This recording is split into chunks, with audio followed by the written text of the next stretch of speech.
आज हम लॉग आथविन से हिस्ट्री का लेसन नंबर 6 पढ़ेंगे। 6. Beginning of freedom movement. 1. Beginning of the freedom movement. The spread of education reforms and political awareness inspired Indians to unite and begin the struggle for freedom. शिक्षा सुधारों और राजनीतिक जागरूकता के प्रसार से भारतीय एकजुट हुए और स्वतंत्रता आंदोलन की शुरुआत हुई। 2. Impact of Western education. Western education introduced ideas like liberty, equality, democracy, rationalism, scientific thinking, humanity, and nationalism. These ideas inspired Indians to work for the progress of the country. पाश्चात्य शिक्षा ने स्वतंत्रता, समानता, लोकतंत्र, तर्कवाद, वैज्ञानिक दृष्टिकोण, मानवता और राष्ट्रवाद जैसे विचार दिए। इन विचारों ने भारतीयों को देश की प्रगति के लिए प्रेरित किया। 3. English as a common language. English became a common language that helped people from different regions communicate and share ideas. अंग्रेजी एक सामान्य भाषा बनी जिससे विभिन्न क्षेत्रों के लोग आपस में संवाद और विचारों का आदान प्रदान करने लगे। 4. Centralized British administration. The British created a uniform administration, roads and railways. These connected different parts of India and increased the feeling of nationalism. ब्रिटिशों ने एक समान प्रशासन, सड़कें और रेल मार्ग बनाए। इससे भारत के विभिन्न भाग जुड़े और राष्ट्रवाद की भावना मजबूत हुई। 5. Economic exploitation. Heavy taxes forced cultivation of cash crops, famines, decline of industries and unemployment increased public dissatisfaction against British rule. भारी कर, नकदी फसलों की मजबूरी, अकाल, उद्योगों का पतन और बेरोजगारी के कारण लोगों में ब्रिटिश शासन के प्रति असंतोष बढ़ा। 6. Study of ancient Indian history. Indian and Western scholars studied ancient Indian culture and proved India's rich heritage, which increased national pride. भारतीय और पाश्चात्य विद्वानों ने प्राचीन भारतीय संस्कृति का अध्ययन किया जिससे भारत की महान विरासत का ज्ञान हुआ और राष्ट्रीय गौरव बढ़ा। 7. Contribution of newspapers. Newspapers spread political awareness, criticized British policies and united the people. समाचार पत्रों ने राजनीतिक जागरूकता फैलाई, ब्रिटिश नीतियों की आलोचना की और लोगों को एकजुट किया। 8. Establishment of the Indian National Congress. The Indian National Congress was established on the 28th of December 1885 in Mumbai. Alan Octavian Hume helped in its formation and W.C. Banerjee became its first president. भारतीय राष्ट्रीय कांग्रेस की स्थापना 28 दिसंबर 1885 को मुंबई में हुई। Elon Octavian Hume ने इसकी स्थापना में सहायता की और W.C. बैनर्जी इसके प्रथम अध्यक्ष बने। 9. Objectives of the Indian National Congress. The Congress aimed to unite Indians, remove social differences, understand public problems and work for the development of the nation. Congress का उद्देश्य भारतीयों को एकजुट करना, सामाजिक भेदभाव दूर करना, जनता की समस्याओं को समझना और देश के विकास के लिए कार्य करना था। 10. Moderate phase 1885 to 1905. Moderate leaders believed in peaceful constitutional methods and demanded reforms through petitions and discussions.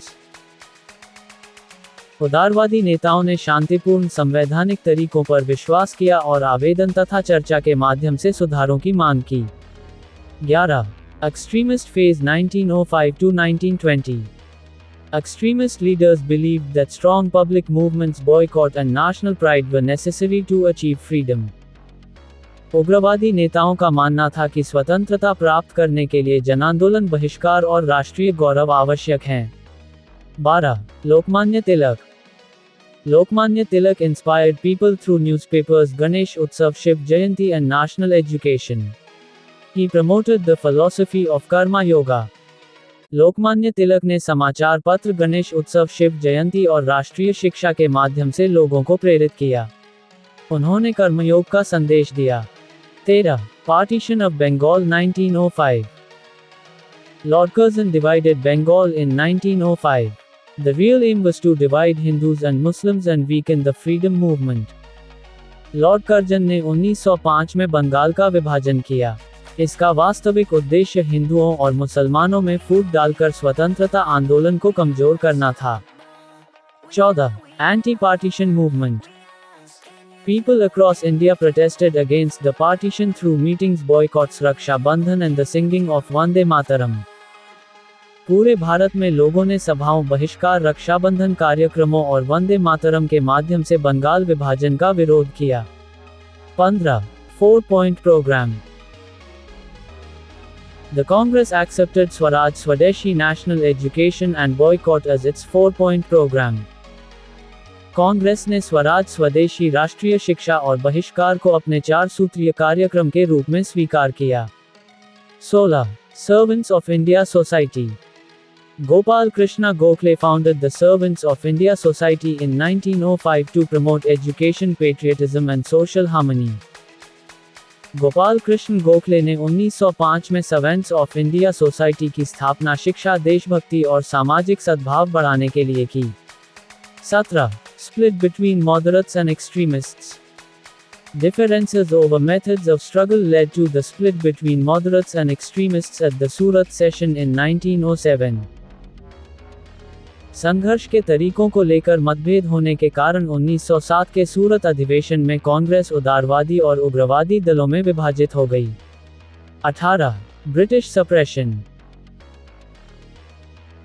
The British banned meetings, restricted newspapers, arrested leaders and suppressed the freedom movement. British सरकार ने सभाओं पर प्रतिबंध लगाया, समाचार पत्रों पर नियंत्रण किया, नेताओं को गिरफ्तार किया और आंदोलन को दबाने का प्रयास किया। 19. Establishment of the Muslim League. The Muslim League was established in 1906 with British support to divide Indian politics on religious lines. 1906 में ब्रिटिशों के समर्थन से मुस्लिम लीग की स्थापना हुई ताकि भारतीय राजनीति को धार्मिक आधार पर विभाजित किया जा सके। 20. Molly Minto Reforms 1909. The act increased Indian representation in legislatures but introduced separate electorates for Muslims, creating political division. इस अधिनियम ने विधान परिषदों में भारतीय प्रतिनिधित्व बढ़ाया लेकिन मुसलमानों के लिए अलग निर्वाचन व्यवस्था लागू करके राजनीतिक विभाजन की शुरुआत की। 21. Lucknow pact 1916. The Congress and Muslim League agreed to work together for political rights under the Lucknow Pact. Lucknow समझौते के तहत कांग्रेस और मुस्लिम लीग ने राजनीतिक अधिकारों के लिए मिलकर कार्य करने का निर्णय लिया। 22. Home rule movement. Lokmanya Tilak and Dr. Annie Besant started the Home Rule movement demanding self-government for India. Lokmanya Tilak और डॉक्टर एनी बेसेंट ने भारत के लिए स्वशासन की मांग करते हुए होम रूल आंदोलन शुरू किया। 23. Swaraj is my birthright. Lokmanya Tilak inspired millions with the slogan Swaraj is my birthright and I shall have it. Lokmanya Tilak ने स्वराज मेरा जन्मसिद्ध अधिकार है और मैं इसे लेकर रहूंगा के नारे से लाखों लोगों को प्रेरित किया। 24. First World War and India. During the First World War, Indians supported Britain expecting political reforms and self-government. प्रथम विश्व युद्ध के दौरान भारतीयों ने राजनीतिक सुधार और स्वशासन की आशा में ब्रिटेन का सहयोग किया। 25. Montagu-Chelmsford Reforms 1919. The act introduced limited self-government but important departments remained under British control, causing disappointment among Indians. 1919 के इस अधिनियम में सीमित स्वशासन दिया गया लेकिन महत्वपूर्ण विभाग ब्रिटिश नियंत्रण में रहे जिससे भारतीय निराश हुए। 26. Result. The dissatisfaction created by British policies strengthened the national movement and prepared India for a stronger freedom struggle. British नीतियों से उत्पन्न असंतोष ने राष्ट्रीय आंदोलन को और मजबूत बनाया तथा भारत को अधिक शक्तिशाली स्वतंत्रता संघर्ष के लिए तैयार किया। एंड तक देखने के लिए आपका थैंक यू। अच्छा लगा हो लाइक शेयर सब्सक्राइब करें, अपने दोस्तों के साथ शेयर करें। जय हिंद, भारत माता की जय।